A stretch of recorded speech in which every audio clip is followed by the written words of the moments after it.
बिस्मिल्लाहिर्रहमानिर्रहीम। यहाँ पे जो टॉपिक हम पढ़ाने वाले हैं इसको एक लेक्चर में हमने इसको ऑलरेडी पढ़ा है। और ये जो टॉपिक है ये पेज 456 मैथमेटिकल टेक्निक पे मौजूद है। यहाँ पे जो इक्वेशन हमें नज़र आ रहा है ये एक non homogeneous linear differential equation को ज़ाहिर करता है। This equation represent non-homogeneous linear differential equation, and this equation have complete solution which consists of complementary function denoted by yc, and it also have a solution denoted by yp, and that solution yp is called particular integral or particular solution.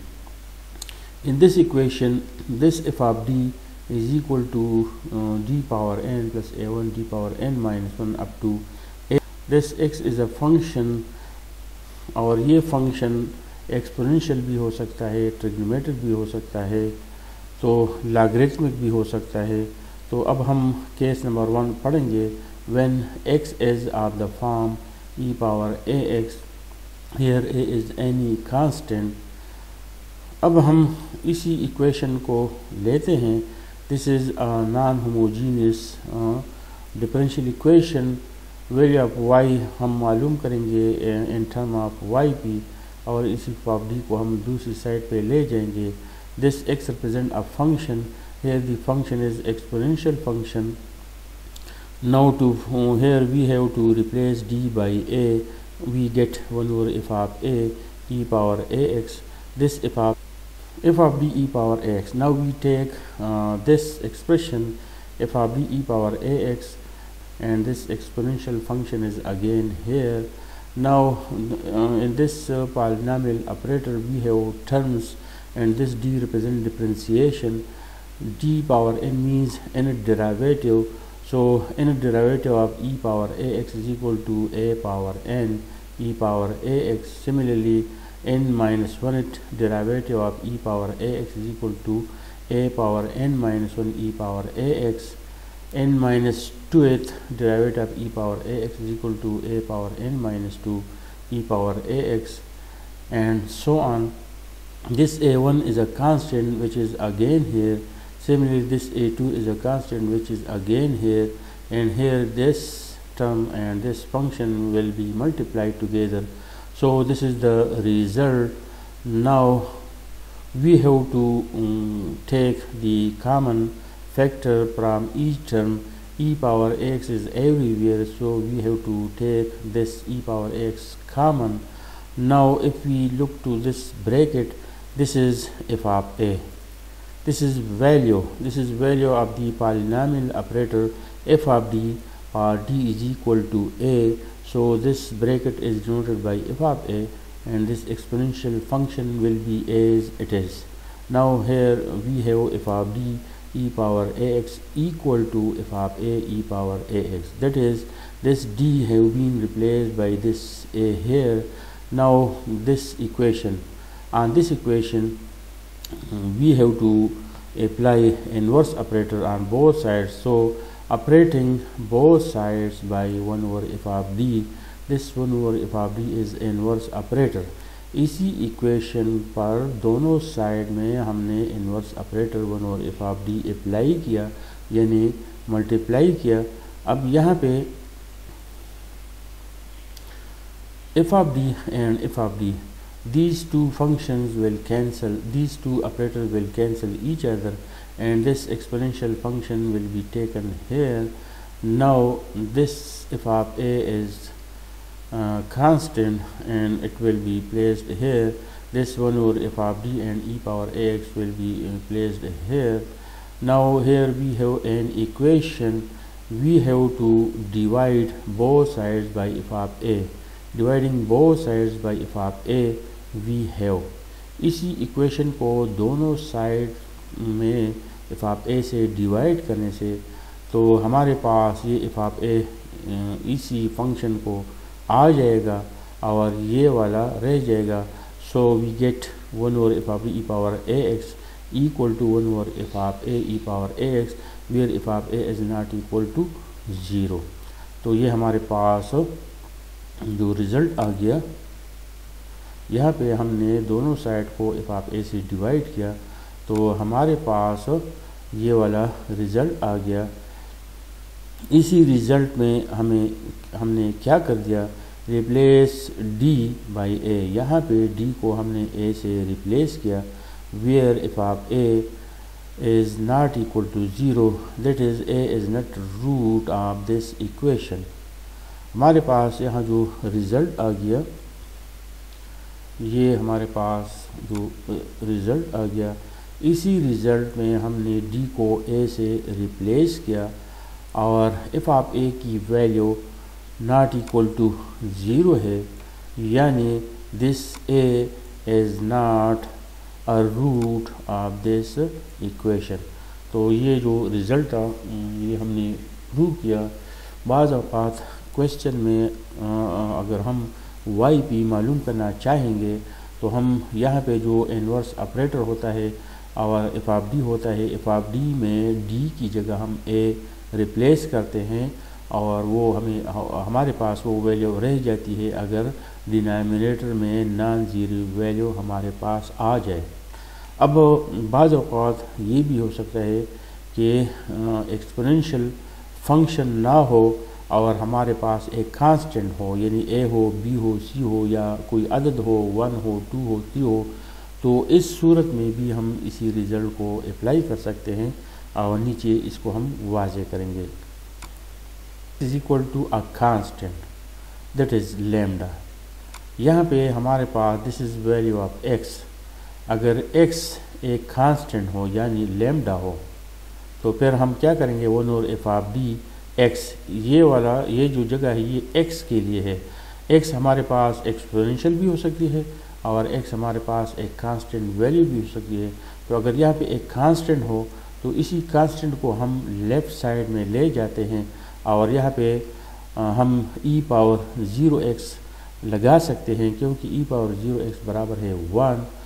अब ये यहाँ पे जो result हमें नज़र आ रहा है, यहाँ पे जो एक्सप्रेशन नज़र आ रहा है, ये हमारे पास ये वाला ये इस जैसा है, ये इस जैसा है, यानी d को हम a से रिप्लेस करते हैं तो लैम्डा को हमने यहाँ पे ले आया और यहाँ पे e पावर 0x लगाया। अब इसी d को इसी 0 से रिप्लेस करना है और इसी लैम्डा को अपनी हालत पे रखना है और ये f ऑफ 0 क्या है, value of this f of 0 is not equal to 0। तो जब कभी प्रॉब्लम में हमारे पास इन्वर्स ऑपरेटर के साथ कांस्टेंट आ जाए तो उसी कांस्टेंट को हम लेफ़्ट साइड में ले जाते हैं या अपनी हालत में रखते हैं और e पावर 0x लगाते हैं और d को हम इसी 0 से रिप्लेस करते हैं और इस तरह हम वैल्यू यानी YP मालूम करते हैं।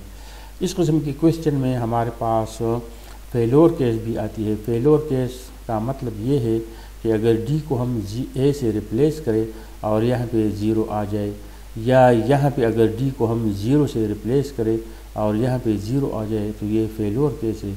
इस सूरत में हम क्या करेंगे, इस सूरत में हम इसको वाज़े करते हैं। केस ऑफ फेलोर, ये हमारे पास क्या है, this is the value of the particular solution for the non-homogeneous differential equation f of dy is equal to x। f of dy is equal to x से ये रिज़ल्ट हमने लिखा। अब हम देखते हैं कि अगर d को हम a से रिप्लेस करते हैं तो फेलोर केस क्या है। if a is a root of f of d is equal to 0, अगर a f of d is equal to 0 का रूट हो, यानी अगर d की जगह अगर हम a रिप्लेस करें तो रिज़ल्ट 0 आता है, रिज़ल्ट 0 आता है। तो इस सूरत में इसी इक्वेशन की वैल्यू मालूम करने के लिए, इसको सिंप्लीफाई करने के लिए हम क्या करेंगे, अब यहाँ इसी YP को हमने लिखा, इसी एक्सप्रेशन को हमने लिखा। अब अगर d की जगह अगर हम a रिप्लेस करेंगे और अगर ये f ऑफ a 0 आ गया तो यहाँ पे हमारे पास वैल्यू नहीं आई बल्कि इनडिटर्मिनेट वैल्यू आ गई, तो ये एक फेल्योर केस है। इस सूरत में हम जो प्रोसेस करेंगे इसको हम नीचे वाज़ेह करेंगे। Since d is equal to A is a root of F of d is equal to 0। यहाँ पे हमने कहा कि a अगर रूट हो तो फिर इसी इक्वेशन में जब हम पुट करेंगे तो 0 आता है। तो यहाँ पे हम इसको वाज़ेह करें कि since d is equal to A is a root of this equation that is F of a is equal to 0। अब अगर d मसावी a एक रूट हो तो d माइनस a एक फैक्टर होगा। d minus a is at least one of the factors of F of d। अगर d मसावी a एक रूट हो तो d minus a F of d के फैक्टर में से एक फैक्टर होगा। Let d is equal to a is a repeated root r times. यहाँ पे हमने लिखा कि ये एक रूट है या ये एक फैक्टर है।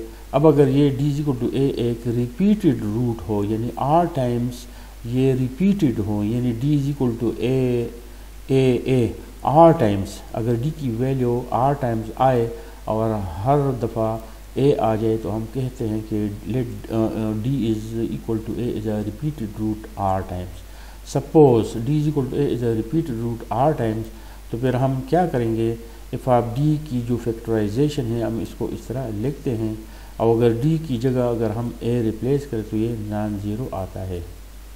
यहाँ पे जो फेल्योर केस है अगर d की जगह अगर हम a रिप्लेस करें तो 0 आता है, तो मतलब ये हो कि a हमारे पास एक रूट है या d माइनस a हमारे पास एक फैक्टर है।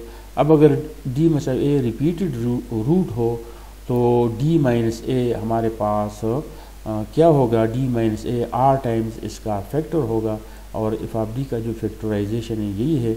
अगर d की जगह अगर हम a रिप्लेस करें तो ये नॉन ज़ीरो आता है।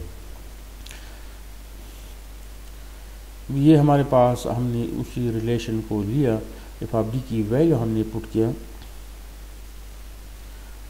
यहाँ पे हमारे पास नॉन होमोजीनियस सिस्टम से जो वाई पी हमने मालूम किया था, एफ ऑफ डी की वैल्यू यहाँ से हम पुट करेंगे। This is here we have value of F of D, तो इसी एफ ऑफ डी की जगह इसी वैल्यू को हमने यहाँ पे पुट किया। अब D minus A power R अपनी जगह पे और एफ ऑफ डी को हम रिप्लेस करेंगे ए से, क्योंकि ये नॉन ज़ीरो है, इसकी वैल्यू नॉन ज़ीरो है तो लिहाजा डी को हम ए से रिप्लेस कर सकते हैं। और यहाँ पे अगर डी हम ए से रिप्लेस करेंगे तो ये 0 आता है, लिहाजा यहाँ पे हम पुटिंग नहीं करेंगे। तो हमारे पास ये रिज़ल्ट आ गया। अब हम देखते हैं इसी वाई पी, हमारे पास वाई पी क्या है, दिस इज़ वाई पी। यहाँ अगर हम देख लें तो वाई पी की जो वैल्यू हम कैलकुलेट कर रहे थे तो इसकी वैल्यू हमारे पास यही आ गई। This is the value of Y P. अब हम देखते हैं ये यहाँ जो वाई पी है इसको हम यहाँ पे रखते हैं और 1 और D minus A power R यहाँ पे रखते हैं और ये एक्सपोनेंशियल फंक्शन यहाँ पे रखते हैं। अब ये हमारे पास एक रिज़ल्ट आ गया, Y P is equal to 1 और F of D E power A X, और सिंप्लीफिकेशन से ये आ गया 1 और pi A D minus A power R E power A X. यानी इसको फैक्टराइज करना है। अगर ये 0 आ रहा हो प्रॉब्लम में, अगर यहाँ पे 0 आ रहा हो तो इसकी फैक्टराइजेशन करना पड़ता है और उसी फैक्टर में वैल्यू पुट करना होता है जो नॉन ज़ीरो आता है, और जो 0 आता है उसको उसमें पुटिंग नहीं करना होता है। अब हम मज़ीद क्वेश्चन को, इसी प्रॉब्लम को, इसी रिज़ल्ट को प्रोसेस कर रहे हैं। यहाँ पे हमने पुटिंग किया, ए डी को हमने ए से रिप्लेस किया क्योंकि इसकी वैल्यू नॉन ज़ीरो है और ये जो फैक्टर है। अब यहाँ पे देख लें, अगर इसको हम देख लें तो यहाँ पे D minus A are times, यानी यहाँ पे डी माइनस ए फैक्टर है, आर टाइम्स फैक्टर है। तो अगर हम 1 और डी माइनस ए ले और इसी फंक्शन को इसके साथ लिखे तो हमारे पास ये एक रिज़ल्ट है, ये एक थ्योरम था जो कि प्रूव हो चुका है, हमने एक वीडियो में इसको प्रूव किया है। तो यहाँ अगर माइनस हो तो इसी माइनस को हम यहाँ पे एक्सपोनेंशियल में प्लस लेते हैं और यहाँ जो एक्सपोनेंशियल फंक्शन हमारे पास आता है, अगर यहाँ माइनस हो तो यहाँ पे हम प्लस लेते हैं और फिर इसी को हम लेते हैं, लेकिन यहाँ माइनस कर लेते हैं और यहाँ जो कुछ भी हो उसको हम सेम टू सेम यहाँ पे रखते हैं। अब अगर यहाँ पे एक्सपोनेंशियल का एक्सपोनेंट जमा करें तो e पावर 0 आता है, e पावर 0 1 आता है, 1 हम नहीं लिखते तो इंटीग्रल dx आ गया और इंटीग्रल dx से हमारे पास x आ गया और e पावर x आ गया। नोट यहाँ पे है, यहाँ पे लीनियर फैक्टर है तो ये आ गया। अब इसी के साथ और इसी के साथ हम 1/d माइनस a से मल्टीप्लाई करते हैं using applying 1/d minus a again, applying 1/d minus a again. तो यहाँ अगर हम इसको अगेन इस पे अप्लाई करें तो ये d माइनस a स्क्वायर बनेगा और इसी के साथ हम 1/d माइनस a लगाते हैं। अब अगर इसी d को हम इसी a से रिप्लेस करना चाहें तो यहाँ पे 0 आता है। Here we have to use the result of a theorem on this function। इसी फंक्शन पे हमने उसी थ्योरम वाले रिजल्ट को यूज़ करना है कि अगर एक इन्वर्स ऑपरेटर हो और एक फंक्शन हो तो हम रिजल्ट वैल्यू किस तरह लिखेंगे। इसी माइनस ओ ए को हम यहाँ पे इस तरह लिखेंगे e power plus a x। इसी एक्सपोनेंशियल को यहाँ पे नेगेटिव लेंगे, यहाँ जो कुछ भी है उसको हम सेम टू सेम लिखेंगे। अब यहाँ पे एक्सपोनेंशियल से e पावर 0 आता है जो 1 है तो सिर्फ x हमारे पास आता है। Integral x dx, integral x dx बराबर है x square divide by 2 e power ax। ये जो e पावर ax है ये यही है। This e power ax is again here integral of this x, integral of this x is equal to x square divide by 2। अब इसी को हम रीअरेंज करते हैं तो x square e power ax आ गया और 2 मीन्स 2 फैक्टोरियल। अब इसको हम अगर इस पे या इस पे हम एक दफ़ा फिर d माइनस a यूज़ करते हैं, taking 1/d minus a to both the result, तो यहाँ पे 2 बनेगा 3 और इसके साथ 1/d माइनस a आएगा। अब क्या करेंगे, इसी d माइनस a, तो यहाँ माइनस a तो यहाँ प्लस a आएगा, यहाँ माइनस a आएगा और यहाँ पे जो फंक्शन है उसको हम सेम टू सेम लिखेंगे। अब e पावर ax और e power a plus x ये दोनों कैंसिल होंगे। x square divide by 2, integral of x square divide by 2 बनेगा, क्या बनेगा, x cube divide by 3, x cube divide by 3। तो उसी 3 को इसी 2 फैक्टोरियल के साथ मिला के 3 फैक्टोरियल बनता है और ये जो e पावर ax उसको हम यहाँ पे दोबारा लिखते हैं। तो इसको देख लें, गौर से देख लें। d माइनस a का पावर 1 है तो हम e पावर ax लगाते हैं और साथ में x से मल्टीप्लाई करते हैं। क्यों? क्योंकि अगर d को हम रिप्लेस करना चाहे a से 0 आता है, लिहाजा हम ऊपर x लगाएंगे और नीचे हम डिफरेंशिएशन करेंगे और इस तरह d की जगह हम a लाएंगे और फाइनल वैल्यू लिखेंगे।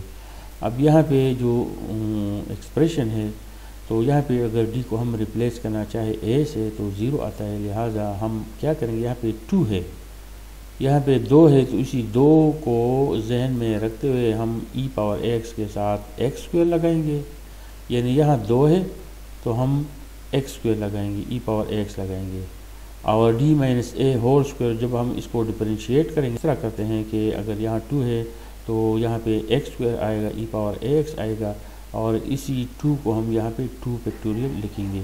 इस तरह अगर ये 3 हो, अगर इसी d की जगह अगर हम a रखना चाहे तो 0 आता है, लिहाजा हम इसके साथ x क्यूब लगाएंगे, e पावर ax लगाएंगे और इसी 3 को हम 3 फैक्टोरियल लिखेंगे। अब अगर ये वाला रिजल्ट हो, इसी d को अगर हम a से रिप्लेस करना चाहे तो 0 आता है, लिहाजा इसी फंक्शन के साथ हम x पावर r लगाएंगे। ये जो r है x पावर r आएगा और इसी r को हम r फैक्टोरियल लिखेंगे। तो यहाँ पे हमारे पास जो मुख्तलिफ रिज़ल्ट आ गया, अब हम देखते हैं पुटिंग इन 1। तो अब हम 1 को देखते हैं कि 1 में क्या है। ये हमारे पास जो 1 है, पुटिंग इन 1, तो y इक्वल 1 और पाई ऑफ a, यहाँ पे पाई ऑफ a तो ऑलरेडी क्लियर है और 1/d minus a power R E power x, इसकी वैल्यू मालूम करने के लिए हम क्या करते हैं, ई पावर ए एक्स के साथ एक्स पावर आर लगाते हैं, तो यहाँ पे एक्स पावर आर आ गया। और यहाँ जो आर है, इसको आर को हम नीचे आर फैक्टोरियल लिखते हैं, और एफ ऑफ डी क्या है, D minus A power R pi of D है। तो इसी रिजल्ट को हमने alternative form of Y P is equal to F of D E power A X which is equal to 1 over pi of A X power R E power A X divide by X power R. यहाँ पे देख ले Y P, यहाँ पे Y P की जो value था 1 over पाई ए आ गया था, ये पाई ए है, एक्स पावर आर है, ये एक्स पावर आर है, ई पावर ए एक्स है, और ये नीचे आर फैक्टोरियल है। अब हम क्या करते हैं, alternative form of this result, यानी ये हमारे पास जो F of D Y equal to X non homogeneous linear differential equation था, उसी इक्वेशन का पार्टिकुलर सोल्यूशन हम इसी फार्मूले से मालूम करते हैं, और इसी फार्मूले का अल्टरनेट फॉर्म अब हम लिखेंगे। Alternative form of Y P is equal to this one, we have F of D is equal to D minus A R pi of D differentiating R times with respect to D. We have, दोनों side को हम D से are times differentiate करते हैं, तो ये F of D बनेगा R times F of D, और यहाँ पे प्रोडक्ट ऑफ टू फंक्शन है, तो प्रोडक्ट ऑफ टू फंक्शन जब हम प्रोडक्ट रूल यूज़ करेंगे आर टाइम्स, तो हमारे पास ये आर नीचे आता है, आर यहाँ पे आर माइनस वन आता है, फिर डिप्रिसिएशन के दौरान आर माइनस वन नीचे आता है, तो यहाँ पे हमारे पास आर फैक्टोरियल आएगा, साथ में पाई ऑफ डी आएगा, उसके साथ जो दीगर टर्म्स है plus terms having D minus A and its higher power. इसको जब हायर पावर आएंगे, अब यहाँ इसी डी को हम ए से रिप्लेस करते हैं, यहाँ भी डी से हम ए रिप्लेस करते हैं, यहाँ पे चूँकि जितनी भी टर्म्स है वहाँ पे डी माइनस ए है, तो अगर डी को हम ए से रिप्लेस करते हैं तो ये ज़ीरो आता है, इसी ज़ीरो की वजह से यहाँ जितनी भी टर्म्स है वो ख़त्म हो जाएंगे।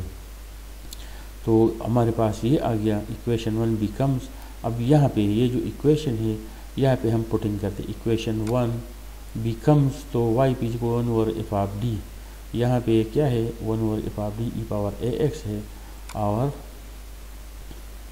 Y P is equal 1 over F of D E power A X, और एफ ऑफ डी का जो फैक्टराइजेशन था यही है, और डी की जगह अगर हम ए रिप्लेस करना चाहें तो ये है, और 1 over D minus A power R E power X की वैल्यू ऑलरेडी हमने क्लियर किया है। अब इन दोनों को अगर हम देख ले तो ये है और ये दोनों बराबर है इसी का, तो इन दोनों की जगह हम क्या रख सकते हैं, इसको मैं कुछ मज़ीद एक्सप्लेन करना चाहूँगा।